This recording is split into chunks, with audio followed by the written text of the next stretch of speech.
How you doing? Justin here. In this lesson I want to introduce a friend of mine. I didn't really like them very much when I first met them, but over the years of kind of getting to know them a bit better, they kind of become kind of a pretty close friend, and they've helped me out lots of times when I was really struggling with stuff. So yeah, I'd really like you to meet my metronome. This is metronome. Now, metronomes you may know if you had a traditional kind of music school teacher or whatever. You'll remember metronomes as being the big tick-tock things, right? The little thing that sits on the piano goes tick, tick, tick, tick. And these days they look like this. Now, I don't ever deal with this lot. This is a Korg MA30 metronome, and I recommend this one just because it's really good. I've actually had two of them. One of them I broke, but it was my own fault because I knocked it down the stairs. But mostly I've dropped this one lots of times and it still works, and it's pretty cool. And it's got lots of features on it that are going to become more useful later on. So it's a good metronome for now. It's a good metronome for later. It's also got an earphone out, which is a really, really, really useful little thing to have in your metronome, because if you're ever starting to play loudly or anything, then you want to have the earphone out so you can hear the metronome still.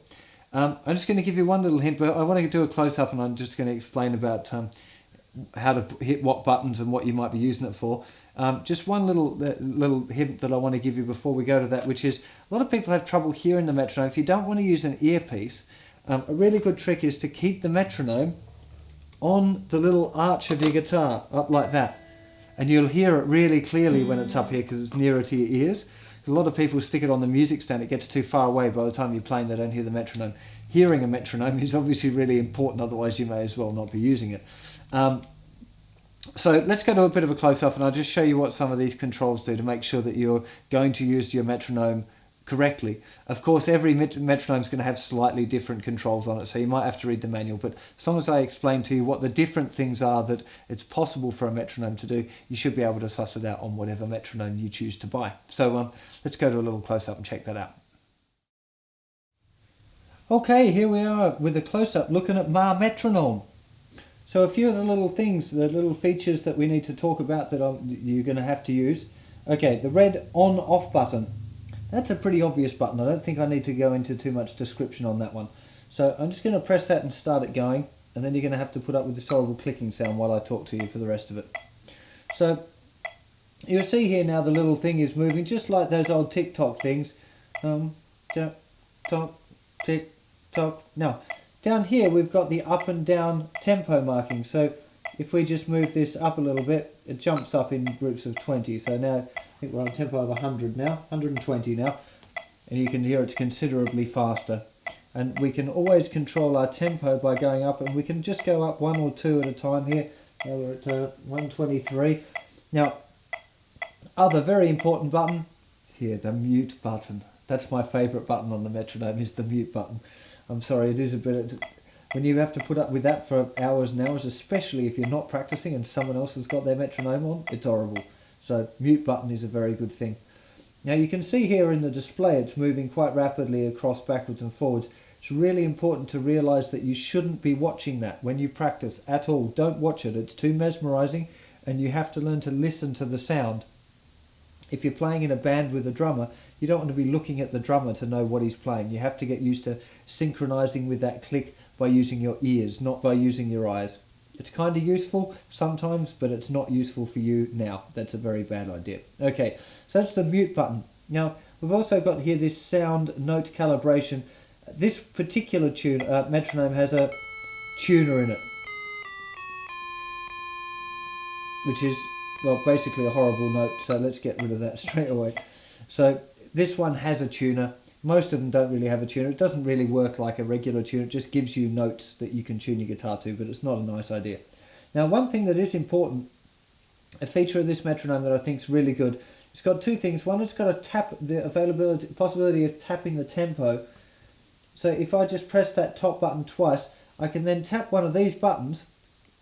I need to unmute it first.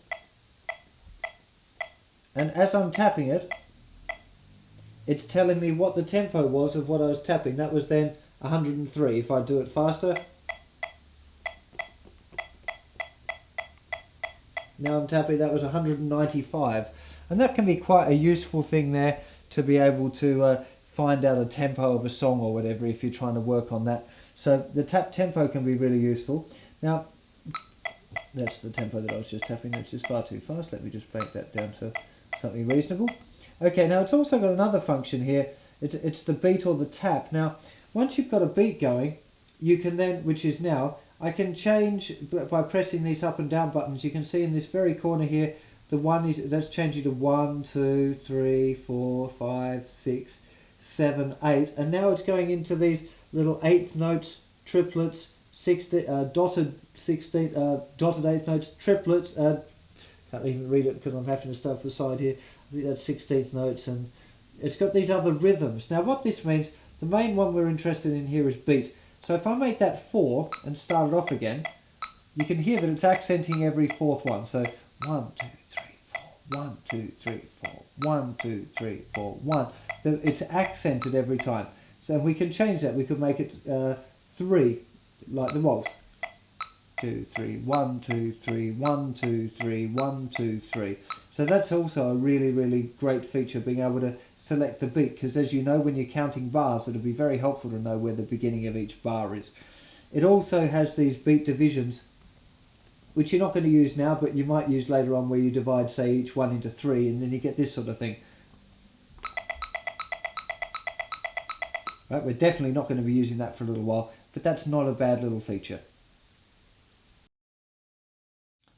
Okay, one little thing I forgot to mention in the little close-up of the metronome there is what we call the speed of the metronome. And you would have seen a number there, I think we had it for a little while at 120.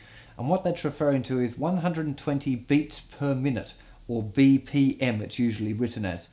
Now make sure you realize that 60 beats per minute would be the same as once every second. So if you're trying to kind of gauge a speed or whatever and you've only got your watch on, you can always look at the second hand, or the seconds ticking over, and know that if you tap along with that, that you're tapping at 60 beats per minute. First thing, it's important. Second thing, if you're going to buy a metronome, even though I recommend this Korg one, it really doesn't, to be honest, it doesn't make a huge deal of difference as long as you've got one that's kind of regular. I wouldn't, however, recommend buying a old tick-tock one, the little triangular shaped one that sits on top of a piano and goes like that.